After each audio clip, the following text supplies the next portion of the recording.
Agora a gente fala sobre insetos e fungos que combatem pragas e doenças na agricultura.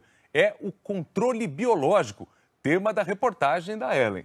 Olha, Vico, quem pensa que isso é coisa só de pequeno produtor ou de agricultor alternativo, está enganado. Eu visitei fazendas de São Paulo com o repórter cinematográfico Douglas Campos para mostrar as novidades dessa técnica.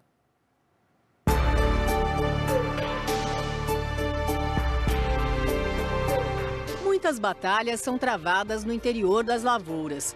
Insetos comem plantas, fungos atacam insetos, insetos devoram insetos, disputas às vezes microscópicas e naturais num ambiente em equilíbrio.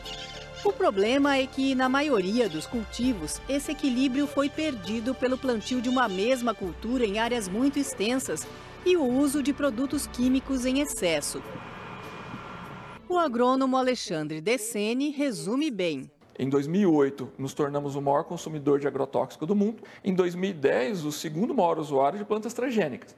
Passamos a usar as duas melhores tecnologias do planeta, mas nós aumentamos em 600% os prejuízos ao mesmo tempo, com o ataque de pragas. Com a agricultura crescendo 30% só nesse período. Então, não precisava de uma reflexão muito profunda para perceber alguma coisa está errada.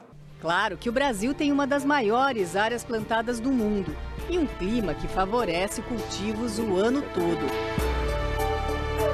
Foi neste cenário que, em 2013, surgiu uma nova praga para desafiar os agricultores. A lagarta Helicover parmígera devorava lavouras de soja, milho e algodão. Com a dificuldade de aprovação de produtos químicos, o agricultor se abriu para uma nova alternativa. O que tinha disponível? Havia a utilização de vírus e havia a possibilidade de utilização de um parasitóide de ovos chamado tricograma. Então o agricultor começou a utilizar e ele viu que dava bons resultados e ele passou a se interessar pela utilização de controle biológico. Foi um marco importante, como diz o agrônomo José Roberto Parra, um dos pioneiros no controle biológico. Na Escola Superior de Agricultura Luiz de Queiroz, em Piracicaba, São Paulo, o professor coordena os laboratórios onde são estudados os organismos benéficos para a agricultura e aqueles considerados um problema. Recriando a batalha travada na natureza, nascem novas tecnologias para o controle biológico. É o caso do percevejo marrom da soja, que aqui recebe uma dieta especial. Esses percevejos colocam ovos. Estes ovos serão parasitados por uma pequena vespa chamada Telenomus podise, que ao introduzir ovos no interior destes ovos, irão destruí-lo, impedindo que haja a sucessão, que haja a progressão da praga nas futuras gerações. Outra tecnologia que saiu daqui é a da produção de tricograma, um inseto inimigo natural da broca da cana. No laboratório, ele se desenvolve dentro do ovo de uma traça, que se mostrou mais simples de ser criada do que a broca. Esse aqui é o ovo da traça que a gente coletou agora há pouco aqui no laboratório. A gente cola esse ovo numa cartela, esteriliza esses ovos com luz ultravioleta e oferece esses ovos esterilizados para o tricograma, que então as fêmeas do tricograma vão parasitar os ovos. 10 dias depois do parasitismo, o tricograma emerge novamente. O domínio da criação dos ovos dessas traças é que fizeram com que o tricograma fosse tão utilizado na agricultura. Do laboratório para o campo. Neste canavial, em Barra Bonita, São Paulo, a gente pode ver o estrago causado pela broca. Na fase de lagarta, ela abre galerias na cana, permitindo a entrada de fungos que provocam, por exemplo, a podridão vermelha. Cada 1% de infestação de broca, nós perdemos hoje na lavoura 1,25% de tonelada de cana. Em termos de açúcar, nós vamos perder cada 1%, nós vamos perder 0,38 kg de açúcar e 0,27% de etanol. No início, tinha em torno de 13% de infestação. Esse ano nós fechamos com 0,66%. Enquanto o tricograma que a gente viu na Exalc ataca os ovos da broca, esta vespinha, a cotésia, age sobre a fase de lagarta. Esta é uma das maiores produtoras de cana do país e abriga em suas instalações uma fábrica só para a produção de cotésias. O processo começa com a retirada dos papéis de dentro de um tubo cheio de mariposas, o inseto adulto da broca. Repare, os papéis estão lotados de ovos. Depois de um tempo, veja aí as larvinhas nascendo. Pedaços deste papel são colocados num outro frasco com alimento. Daqui saem 378 mil brocas por semana. Depois de uns 19 dias, elas atingem cerca de 4 centímetros. Aqui nessa sala acontece o primeiro contato da lagarta com a vespa, que é a sua inimiga natural. As meninas retiram as lagartas já grandinhas dos frascos e oferecem uma a uma para uma vespinha fêmea, que vai imediatamente picar essa lagarta e depositar dentro dela em torno de 60 ovos. O processo é todo manual. Cada uma das funcionárias tem a meta de inocular 4.600 lagartas por dia. Esses ovos, eles se alimentam de todo o sangue da lagarta, vamos dizer assim. Dentro de 11 a 15 dias, elas saem do corpinho da lagarta em forma de larvinhas. Essas larvinhas se juntam, formando um casulinho. Cada aglomerado de ovinhos desse, cada massinha, vai dar origem a 60 novas vespinhas.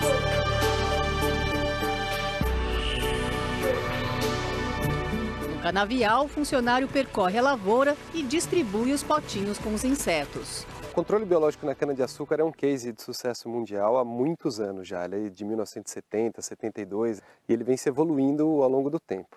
Quando a gente fala em controle biológico, eu preciso ter um monitoramento muito forte do canavial, e ele está apoiado em 5 grandes pilares. Então eu preciso entender do clima, principalmente temperatura e umidade, eu preciso conhecer o ciclo da praga, o desenvolvimento dela, o nível de infestação na lavoura, a biologia do inimigo natural, no caso a cotésia, o mecanismo de predação, e o estágio de desenvolvimento da lavoura. Quando eu junto esses 4 pilares, ele me dá o último, que é o momento correto da aplicação. Um avanço no controle da broca é esperado com a distribuição das cotésias através desta cápsula de papel lançada por drone. A agrônoma Gabriela Silva é dona da empresa que desenvolveu a cápsula. Ela é redonda, ela tem um centro de gravidade na parte de baixo e orifícios de saída dos inimigos naturais na parte superior. Quer dizer que essa parte aqui é mais pesadinha. Exatamente. Então, a tendência é a bolinha cair assim, com os furinhos para cima. Para cima, exatamente. E lá dentro ficam as vespinhas? Isso. Dentro tem o que a gente chama de massa cotonosa, né, que parecem algodões. E dentro desses algodões estão as pupas das vespas, que daqui a algum tempo vão nascer, vão emergir. E elas vão sair, então, por esses orifícios e vão atrás da broca para fazer todo o processo de parasitismo. Gabriela diz que a cápsula protege de intempéries do clima e, como tem uma camada de repelente, também dos predadores. Em quanto tempo ela se degrada? Em 3 meses você não encontra mais cápsulas no ambiente. Os responsáveis pelo drone viajam o Brasil todo para prestar o serviço com o equipamento, que não chamam de drone, não. Eu chamo esse equipamento de aeronave agrícola que voa sozinha, ok? A gente tenta não desenvolver drones, que tem esse aspecto de ser um brinquedo, de ser um instrumento para fotografia, e sim uma máquina agrícola, que aguente as dificuldades do campo. A ideia da empresa veio do Eduardo, piloto de aviões. Em 2008, eu dava instrução para aviação agrícola, e aí eu tive um acidente, pegou fogo logo depois da decolagem. E esse acidente motivou, alguns anos depois, a criação da empresa para evitar que os pilotos entrem naquela área de risco, onde os acidentes acontecem. Segurança para os funcionários, eficiência e economia para o produtor. Com o drone eu consigo intensificar a liberação da cotésia no melhor momento possível e consigo maximizar o controle da broca no canavial. O controle biológico ele é 30%, 40% mais barato do que o controle químico e o investimento, o retorno que você tem do controle também é muito eficiente, né? É um negocião. No próximo bloco a gente vai falar mais sobre esse negocião. Tem até empresa estrangeira comprando nacional. E agricultor que se dizia resistente ao controle biológico, a princípio eu fiquei desconfiado, acreditando cada vez mais. O Brasil tem 61 biofábricas produzindo inimigos naturais para uso no campo. É um mercado de milhões de dólares, como mostra a segunda parte da reportagem sobre controle biológico. As lavouras brasileiras se estendem por mais de 70 milhões de hectares. Um mercado enorme e desafiador. nós somos líderes mundiais em agricultura tropical.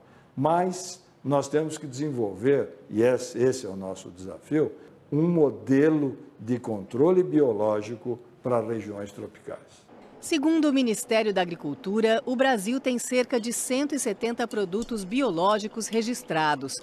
Em 2010, eram apenas 21. O interesse dos agricultores está crescendo, mas ainda há muito que avançar. De todo o mercado de defensivos biológicos, a América Latina representa 13%. A Europa detém a maior parcela, 30%. Esta é uma das grandes empresas de controle biológico do mundo. É holandesa e há alguns meses ela cresceu mais um pouco com a compra de uma empresa brasileira. Não para acabar com a concorrência, mas para aumentar sua produção. O Globo Rural mostrou a Fábrica Nacional de Inimigos Naturais em 2012. Ela surgiu dentro da Exalc como uma startup, uma pequena empresa com grande potencial de expansão. Já entrei na faculdade de agronomia querendo controle biológico. Era mais poético naquela época. Particularmente, eu não imaginava que eu veria vivo ainda, né? Eu imaginava que isso fosse para as gerações seguintes. Alexandre Deceni é agrônomo e um dos fundadores da startup. Hoje continua como consultor. Aumentou 600% o tamanho da empresa. Você pode dizer qual o tamanho do mercado? Olha, perto de 5 bilhões de dólares o mercado mundial. Ele está caminhando para isso. Hoje deve estar em 3 bilhões de dólares. Então, e a América Latina 500 milhões, indo para 800 milhões nos próximos anos. A empresa produz macro-organismos, como insetos, e micro-organismos, como fungos. Só nesta unidade são 50 toneladas de arroz por dia para a produção de fungos. O arroz, já com o fungo, é colocado em bandejas e trazido para uma destas câmaras. São 18 câmaras com temperatura e umidade controladas. É ali que o fungo vai se desenvolver. Isso pode levar entre 8 a 20 dias, dependendo do micro-organismo. E como lá dentro existem equipamentos e processos sigilosos, a gente não pode mostrar. O arroz sai das câmaras cheio de fungos, que viram centenas de toneladas de produtos para aplicação no campo. Colocados em galões parecidos com os de agrotóxicos, eles exibem o selo do IBD, o Instituto de Biodinâmica, comprovando que se trata de produto biológico. Só de ingrediente ativo, a gente produz entre 30 e 35 toneladas de fungo puro por ano, em média. Qual que é o faturamento da empresa? Em torno de 70 milhões de reais por ano. A gente tem saltos de crescimento de faturamento assustadores, na faixa de 2 dígitos, exatamente pelo excesso de demanda que vem do campo. A aposta da empresa agora é este fungo acinzentado, a Isaria fumosorrósea, uma novidade no combate ao psilídeo, o inseto transmissor do amarelão ou o greening dos citros. Pegamos a estrada rumo aos pomares de laranja. Nessa propriedade, em Pirassununga, São Paulo, os primeiros sinais da doença começaram em 2004. Segundo o Fundecitrus, o greening é a pior doença que a citricultura já enfrentou.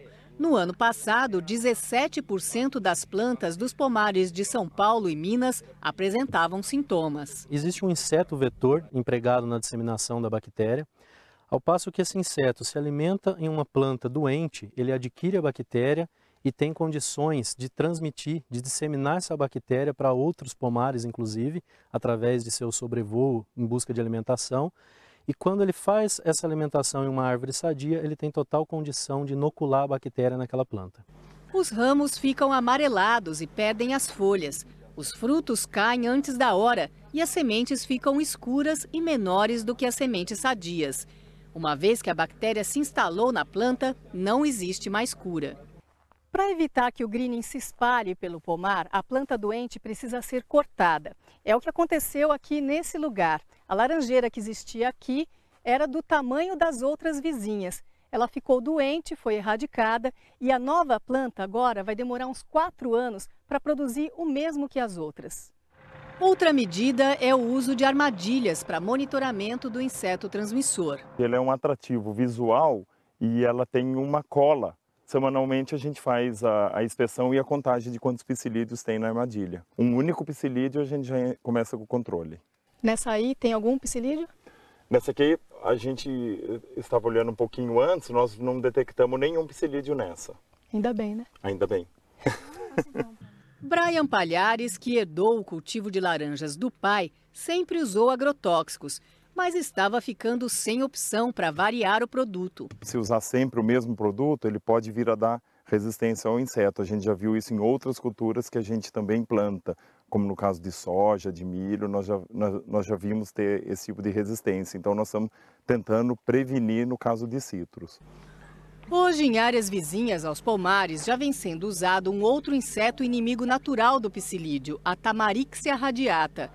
A Tamarixia coloca o ovo no corpo da ninfa do psilídeo. O inseto inimigo se desenvolve lá dentro, matando a ninfa do transmissor do greening. A tecnologia foi desenvolvida pela Exalc, mas não pode ser usada nos pomares de citros, porque com aplicações de inseticidas, o inimigo natural também morreria. É aí que entra a novidade do controle com o fungo Isária, lançado este ano. Os primeiros testes foram feitos aqui na propriedade do Brian. Ele vem sendo trabalhado já há 8 anos quase. Demora tudo isso para conseguir autorização? Demora tudo isso. A gente segue o caminho de um defensivo, com todos os laudos de eficiência, testes a campo. A mesma metodologia que o Ministério prega para defensivo químico, a gente faz para defensivo biológico. A gente começou o processo de colocar o produto a campo, onde a gente instalava alguns voais no pomar de laranja, com o psilídeo confinado, e então aplicava-se o produto e depois voltava-se a campo para avaliar a eficiência de mortalidade. Um dia após a aplicação, a gente pode considerar na média entre 60% e 65% de mortalidade. O preparo para a aplicação é o mesmo de outros produtos.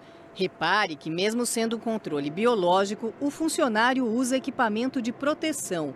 Ele coloca o fungo diluído no pulverizador e aplica no pomar. O produtor ficou surpreso com o resultado. Logo de início ele já deu um controle bom e nos primeiros 15 dias praticamente zerou os insetos. Vamos agora mudar de cidade e de cultura. Esta lavoura de café em Cristais Paulista, na divisa com Minas Gerais, pertence a Jean Faleiros. Com o agrônomo Rodrigo Rodrigues, ele avalia as plantas. O problema aqui era a broca. O inseto, adulto, oviposita dentro dos grãos, as larvinhas vão nascendo dentro do grão e vão consumindo todo o conteúdo aqui interno do grão de café. Hoje é considerado uma das principais pragas da cafeicultura nacional.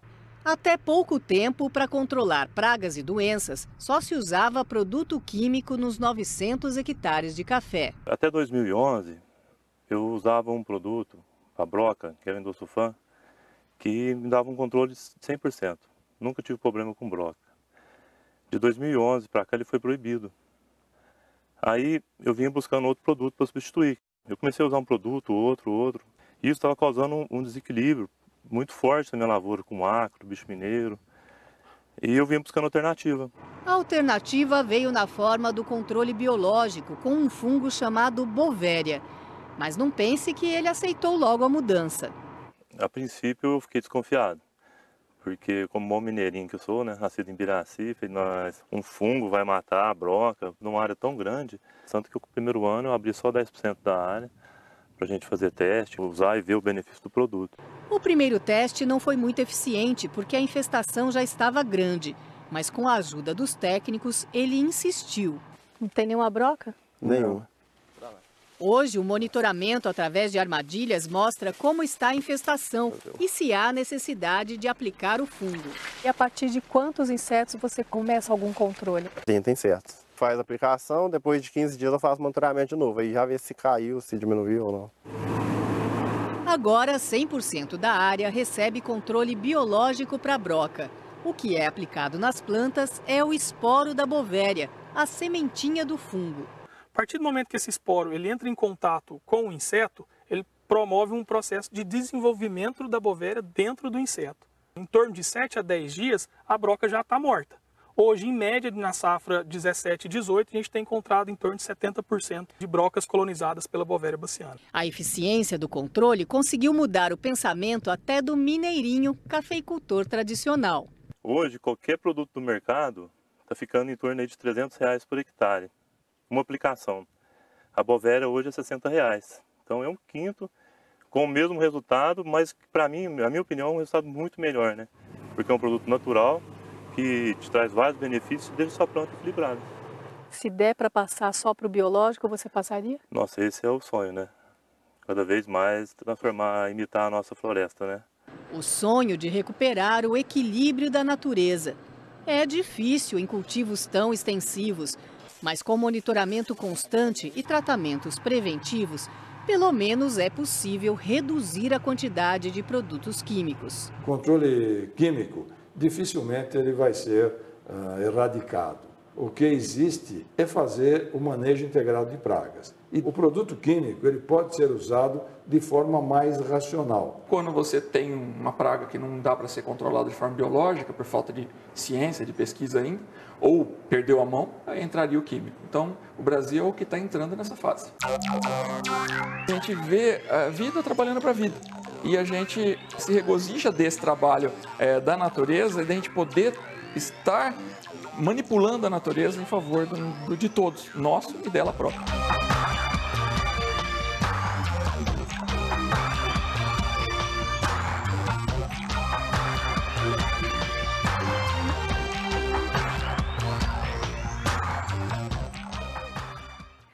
O transporte e o armazenamento dos inimigos naturais exigem uma série de cuidados. Afinal, esses aliados do agricultor são seres vivos.